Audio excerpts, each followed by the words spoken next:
Freedom Podcast, what it do? Aujourd'hui, je vais faire un petit voice-over sur des vidéos de rap. Puis, je vais essayer de voir de parler de l'influence que ça peut avoir sur nos jeunes. Moi, je viens de Montréal, vous savez. Puis, il se passe une recrudescence de la violence armée. Comme les gars sont dehors, les jeunes hommes qui se font arrêter dans la vingtaine, 18, max 30, toutes dans une tranche d'âge qui sont encore dans le début de leur vie, qui sont en train d'apprendre. Puis on se dit que comme t'apprends de qu'est-ce que tu regardes, puis qu'est-ce que tu écoutes. Puis ces gars-là, c'est ça la bad trip, c'est qu'ils regardent beaucoup des vidéos comme ça. Ça, c'est Youngboy. Youngboy, c'est l'artiste le plus écouté depuis qu'il drop une vidéo sur YouTube. C'est le plus écouté sur YouTube. Fait qu'il y a une influence sur des millions et des millions de jeunes, puis partout dans le monde. Quand on voit dans la vidéo, c'est quoi qu'il représente? On voit des armes à feu, on voit l'argent. On voit aussi des représentations démoniaques, comme dans les yeux, comme si, juste là dans la scène, All Black, des yeux, pourquoi?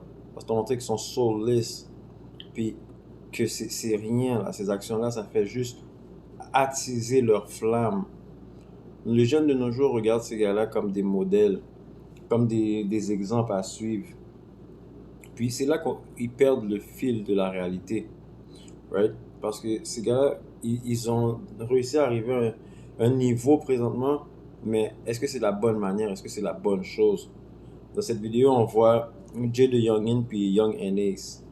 Jay de Youngin, c'est celui qui est en rouge, malheureusement. Il s'est fait tuer il y a peut-être un mois.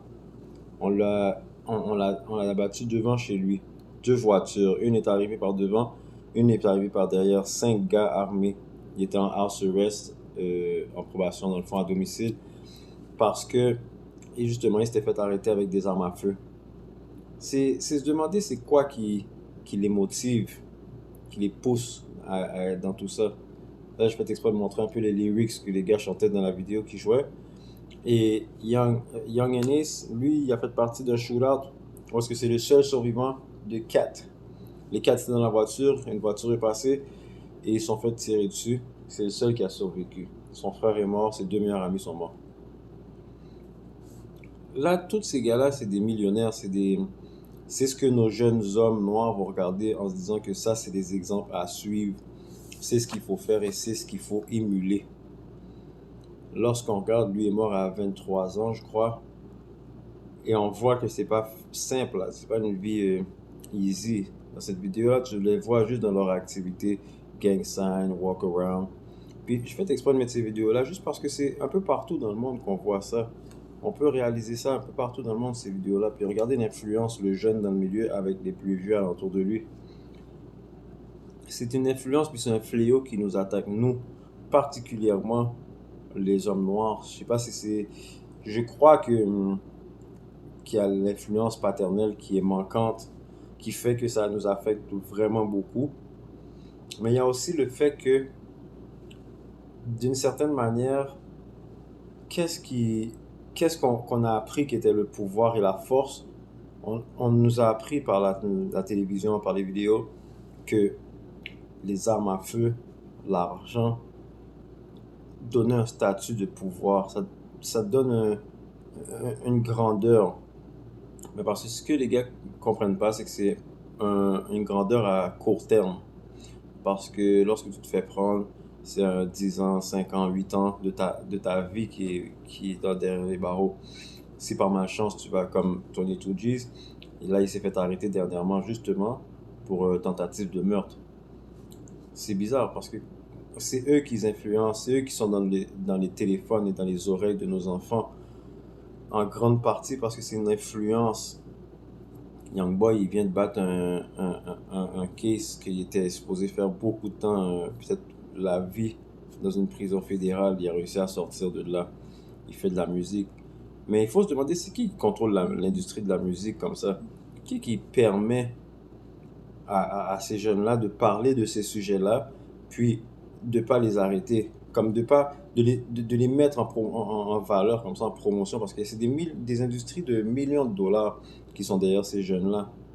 Parce que lorsqu'ils signent des deals, c'est des 300 000, des 200 000, des 150 000, des 1 million qu'ils gagnent. Mais pourquoi est-ce que on voudrait qu'ils parlent de cette manière de s'entretuer et de dénigrer même les femmes? Parce qu'ils parlent d'une certaine manière des femmes. C'est à comprendre, puis c'est à voir qui contrôle cette industrie, qui nous envoie cette vision. Parce que la télévision, c'est la vision du futur, tu comprends? C'est la vision du tell a vision, you tell the vision from the future. Fait qu'eux, ils veulent que nos enfants soient pris à regarder ces choses-là et à être endoctrinés par cette manière de penser-là, ce style de vie-là. Et moi, je le réalise vraiment parce que je le vois, les jeunes avec qui on travaille, que ces rappeurs-là ont une influence sur eux. Et c'est là que, comme quand je dis la musique a du positif, comme elle peut avoir du négatif, mais c'est dans quel genre de musique que tu écoutes et savoir aussi que ce sont comme des acteurs, ces gars-là. Ils sont plus que des acteurs même, parce que ce qu'ils disent, souvent, ils l'ont pas vu, ou bien ils l'ont pas vécu, ou bien s'ils vivent, c'est quelque chose du passé. Mais pour ces jeunes hommes-là, de cette génération de rappeurs-là, les drill rappers, comme on appelle, ou quoi, eux, c'est tout ce qu'ils disent dans leur musique, il faut qu'ils le fassent. Et c'est là que comme ça vient être un- une spirale qui revient après eux, puis ils se font avoir. Sur ce, guys, je voulais pas faire une vidéo trop longue, mais faites la recherche, regardez les vidéos, regardez la culture des gangs, la culture du rap, la culture qui influence cette manière de vivre là, puis regardez qui que ça l'influence, qui que ça l'impacte et sur qui que ça dommage vraiment. Moi, ma mission pour laquelle je parle de ces choses-là, c'est pour mettre une lumière sur ça, puis pour qu'on arrive à unplug, puis à se reprogrammer en tant qu'homme, en tant qu'homme noir, en tant qu'homme en général, puis à arriver à faire la différence. Parce que il y a certains gars, certains groupes d'âge d'entre eux, qui peut-être, eux, ça va prendre, il va falloir qu'ils, désolé, comme je disais, certains d'entre eux, il va falloir qu'ils passent l'expérience, il va falloir qu'ils rentrent en prison pour comprendre, puis ressortir, puis voir que c'est pas la bonne direction à prendre. Il y en a qui va falloir que ce soit un membre de leur famille qui meurt pour qu'ils réalisent que c'était pas le bon chemin à prendre. Il y a un moment que ces hommes-là vont frapper des murs, puis que c'est là qu'ils vont réaliser que ce style de vie était juste temporaire. C'est pour ça que si on peut réussir à les attraper avant même qu'ils rentrent dans ce mode de pensée, dans cet endoctrinage-là, si on arrive à les sauver avant ces moments-là, c'est là qu'on peut faire une différence. Parce que, veut pas, l'influence musicale et l'influence de cette culture-là va pas être irradiée. Elle va continuer, mais si on peut réussir à faire qu'il y en a moins qui s'enrôlent, c'est comme l'armée. Si on peut faire qu'il y en a moins qui s'enrôlent dans cette armée, parce que c'est pas une vraie armée, elle nous protège pas, elle nous aide pas. Ça, c'est une armée de destruction, c'est une armée qui emmène juste à la décimation de l'homme en général et de l'homme noir en particulier, parce qu'on s'entend que ces problèmes nous affectent, nous, 100 fois plus. Sur ce, guys, j'espère que vous allez enjoy, j'espère que vous avez apprécié la vidéo, mais il faut qu'on puisse travailler avec nos jeunes, main dans la main, être un exemple pour eux, puis venir à les aider. So, guys, continuez à travailler spirituellement, physiquement et financièrement sur vous-même pour devenir meilleur et pour changer le cycle qui était déjà entamé, enrôlé, ou bien le cycle qui est dans nos vies, dans nos familles. Si on peut être ceux qui brisent cette chaîne, si vos frères étaient des membres de gang, ou si vous avez fait partie de, si vous êtes ceux qui sont capables de briser ces chaînes, et bien alors on est tous ensemble dans cette mission, l'un avec l'autre pour s'aider.